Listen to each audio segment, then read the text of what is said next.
韓國男團 THEBOYZ 入面嘅成員周學年早前被爆同日本傳奇前 Navy 女優明日花綺羅私下見面，更爆出疑似涉及性交易，跟住即刻俾佢所屬間經理人公司火速割席，宣布強制退團及解除合約。消息一出，震撼韓國娛樂圈。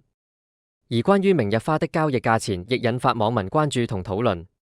早前日媒曾爆出日本 Navy 界不同女優等級嘅浴金價目表，頂級女優竟然高達幾十萬日元。據韓媒10Asia爆料，26歲 THEBOYZ 成員周學年曾於東京六本木與明日花綺羅私下會面，並涉嫌進行性交易。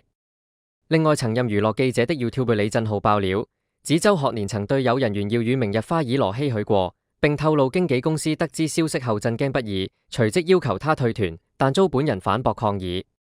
消息被炎上之後，其所屬公司100即發聲明指，本公司得悉周學年牽涉私生活問題內容後，已立即停止其活動，並仔細確認事實。但經過確認後，其意識到事件的嚴重性，並明確意識到不可能再維持對他作為藝人的信任，因此經過與成員充分討論後，決定將周學年退團並解除專屬合約。事件當然會引起網民熱烈討論啦。其後周學年於 Instagram 發表親筆信向粉絲道歉，承認2025年5月30日凌晨曾與熟人一同出席飲酒聚會，明日花亦在場，但強調從未涉及性交易或任何非法行為。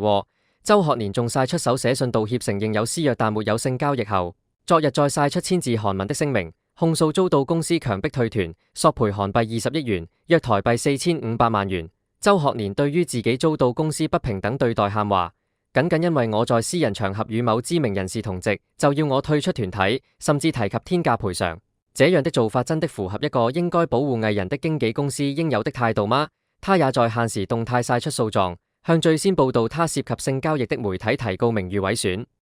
明日花綺羅審直多日，21日深夜終於在社群平台 X 發聲。雖然各種揣測滿天飛，但周刊文春的報道尚未出來，請不要散播錯誤資訊。明日花綺羅說自己從未收錢進行性交易，強調這輩子都沒有，這次當然也沒有。更透露當時現場有一名初次見面的女性疑似喜歡周學年，拍了照片後賣給周刊文春。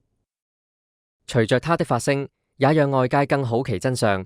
不過這則貼文疑似已被刪除。新聞報道完畢。如果對以上新聞有興趣，請訂閱並推薦一下啦。鳴謝圖文資訊源自各大媒體。